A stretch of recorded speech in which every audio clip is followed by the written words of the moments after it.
Hey everybody, it's Mr. Poser, your life science / biology teacher. Today we're going to be starting our first lesson of the entire school year, which is on how to science. And I know that's not a verb, but I'm making it a verb for today because science is really an action that you do, and it's really, really important. Here's a question that I'm going to start us all off with. Here's the essential question of the lesson here. How do we know what's true? What really makes science true? Is it always true? And how do we know if it is or not? That's what we're going to talk about today. Take a look at these three things. Look, the ancient Egyptians once thought the brain was completely useless, and turns out it's like the center of everything that we do our entire existence. This was once believed to be a stitched together fake of an animal, and it's really, really not. And here's some Black Plague victims with this guy up here. Looks like some kind of religious figure trying to, pray and heal them, which is great, but it's not going to be super effective. So how do we know what's actually true? Is this an effective method? Is this in a real animal? And is this actually useful? And we know the answer to all of these now thanks to science and a lot of other answers to a lot of other questions. Because that's what really science is about. It's how we learn about the natural world. Science is careful, methodical, and structured to avoid error and bias. Scientists try really, really, really, really, really hard to be as objective as possible, meaning that they don't let any bias or any opinions or anything get in the way of finding out new things about the world and being as clear and it's to the point and without opinions as possible. Science for the sake of science is just figuring out how the world works. Don't we want to know more? We have a natural curiosity for figuring out why things are the way they are, and science is the way that we do that. It's not just blowing stuff up in a classroom or something that nerds do. Well, I mean, it is, but we're all nerds to some extent. Scientists, like I said, try really, really hard to make sure that there's no bias at all, but they also try really, really hard to make sure that what they're measuring is actually what their experiment or their study measures, and they have to make sure that their data is reliable, and what they're studying is reliable. What they're telling other people actually makes sense, and it actually fits the data. Hey, another good thing about science is that it's repeatable. Other people can try it out if they don't believe you. Oh, you don't think that my results are correct? Well, you can try it out for yourself, and here's how I did it. That's what this is about when it comes to repeatability, validity, and reliability when it comes to science. Here's kind of a long-winded version of the scientific method. First, what scientists do, what everybody does, is they make observations. Why is that? That's the second part where they ask a question. They see something out in nature. That's weird. I don't really know anything about that. Ask a question, make a prediction, formulate a hypothesis. If I do this, then this will happen. That's kind of making a prediction and making a hypothesis and trying to explain why things are the way they are.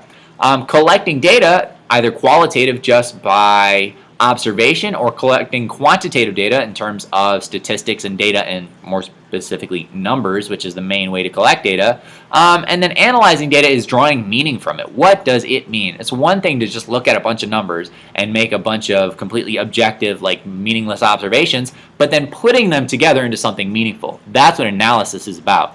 So drawing meaning from that data, that's what analysis is really for.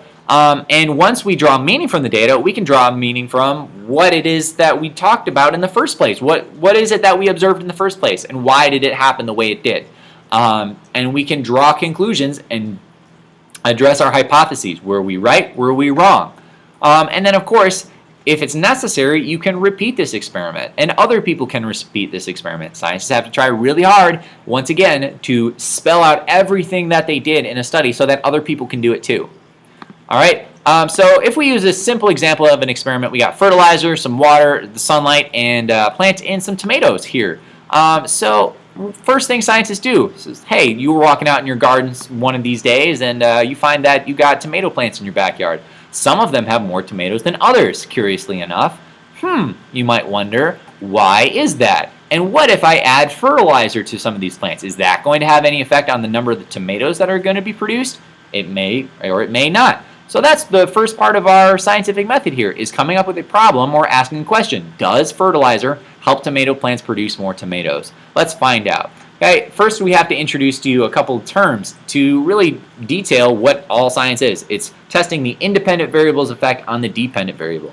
And in this scenario here, where we're testing out the fertilizer's effect on the number of tomatoes planted, the fertilizer is the independent variable, and the number of tomatoes produced by the plants with the fertilizer or without the fertilizer is called the dependent variable. The independent is what's measured, the independent is what's tested, the dependent is what is measured. So here's a definition. The independent variable is the part of the experiment, no matter what experiment it is, that you have control over. It's fertilizer when you're growing the plants in our experiment. And again, this is all science here, is seeing whether or not, if we change the independent variable, if it has an effect on the dependent variable. Okay, so then the dependent variable, as defined down here, is the part of the experiment that you observe and that you measure. Okay, and that's the number of tomatoes grown here. In research, in the start of an experiment, you're going to find a hypothesis, not just written as an if-then statement, but it's also going to be written as two different parts of a hypothesis that kind of contradict each other. Well, we have the null hypothesis, which is signified with an H naught, and the alternative hypothesis, H1, or often written as H sub A. Okay, and what are those, and what's the difference? And why do we have to make two different hypotheses? Well, the null hypothesis states that there is no relationship between the independent and dependent variables. Okay, so the null hypothesis says that the fertilizer is going to have no effect on the number of tomatoes grown. Okay, that's just saying that there is no relationship. If we change the independent variable, there's not going to be any effect on the dependent variable. That's what the null hypothesis says every single time. Or for an example of an experiment that we're actually running in class right now, how you study for a quiz has no effect on your score. Okay? That would be saying a null hypothesis. The alternative hypothesis is the opposite. It states that there is a relationship between the independent and dependent variables. Whether it is a positively correlated relationship or a negatively correlated relationship, the alternative hypothesis says that there is a relationship between the two. So we could say for our alternative hypothesis, fertilizer increases the number of tomatoes each plant grows, or we could also say fertilizer decreases the number of tomatoes that each plant grows. Those would each be alternative hypotheses, okay? Because they are saying that there's a relationship between the two variables. In our experiment that we're running in class right now regarding quiz scores, using self-assessment and studying with partners improves science quiz scores, and using self-assessment and studying with partners lowers science quiz scores. That would be another version of an alternative hypothesis. Okay, so let's get back to the tomato plants. All right, so we got 8 tomato plants here. Let's set up this experiment. Let's get this going. Okay, we got them in 2 different groups, Group A and Group B. It's the same exact tomato plants, same number, but hold on. Before we start adding fertilizer and going crazy, we have to make sure the other variables besides fertilizer, other factors that might be in the environment that might influence the number of tomatoes grown, have to stay the same. So it can't mess up our results. Okay? What other factors, if we are growing tomato plants, might affect how many tomatoes the plants produce? Okay? We got to make sure that the one that we're testing is only the fertilizer. Okay, so what other things might we have to control? Well, we have to make sure that the plants get the same amount of water, they get the same amount of sunlight, they have the same kind of plant, they have the same amount of space, they got the same pots, the same soil. We got to keep everything the same as much as possible, except for the independent variable, which is in this case the fertilizer. Okay, all the other variables that we have to make sure that they stay constant, those are called the controlled variables. And those are variables in an experiment that must be kept constant in order to test the independent variable. Okay, so the independent is the fertilizer. Everything else that might affect the tomatoes that we have to keep the same are controlled variables. Okay, so we have to make sure everything's the same for both groups before we get going. Okay, let's just pretend that we did. All right, we treat Group B with the fertilizer and we give Group A no fertilizer. And we have to make sure that's the only difference between the two groups in order to really test the effect of the fertilizer on number of tomatoes. Okay. So in science, what we also have are a control group and an experimental group. We have to have 2 different groups here. We can't just give them all fertilizer. Okay, we have to keep the fertilizer from some of them in order to really tell whether or not the fertilizer is having an effect on the tomato growth, okay, or the tomato production, let's just say. So the Group A is what we call our control group. We did not give it fertilizer so that we can compare it to Group B, the experimental group that we did give the fertilizer to. All right, so that's our control group. Every good experiment has to have a control group. All right, if you don't have a control group, you don't have a good experiment. All right, it's the group is in a study or experiment that is not altered or changed with the treatment to use as a comparison, and the experimental group is a group in a study or experiment that is altered or changed with a treatment to use as a comparison to the control group.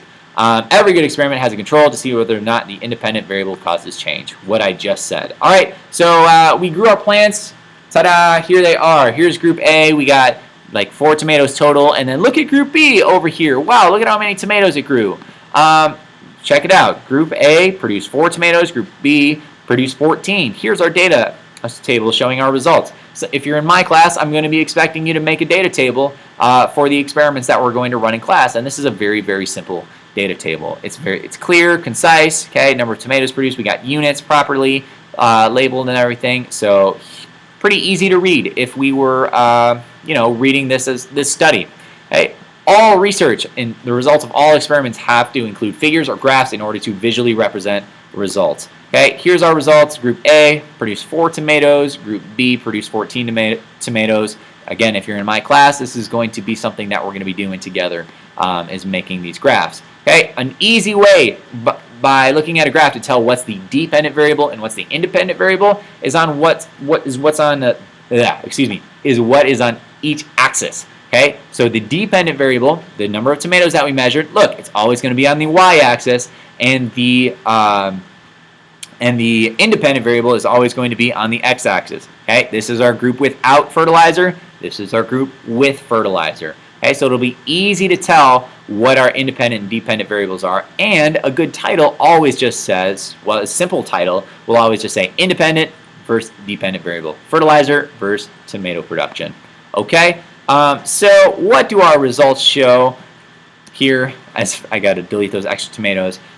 Do we accept the null hypothesis or do we accept the alternative hypothesis? Well, was there a relationship between the fertilizer and the tomato production? Well, we're going to accept the alternative hypothesis because, yes, there clearly was a relationship between the fertilizer and the tomato production. It showed that the fertilizer has an effect on tomato growth. So we accept the alternative hypothesis and reject the null hypothesis. Okay, but I just manipulated this graph a little bit. What if we got this as our results? Each group produced 4 tomatoes. Does the fertilizer have an effect on tomato production? The answer would be no, it wouldn't. Okay, it wouldn't have an effect. And thus, we would reject the alternative hypothesis and accept the null hypothesis, which says there is no relationship between the independent and dependent variables. Okay, so after an experiment, scientists always reflect and critique on their own study. Did you control all the right variables? Did you mess up any of the data? Could we have made this experiment better? Maybe you could have used more plants, maybe other fertilizers.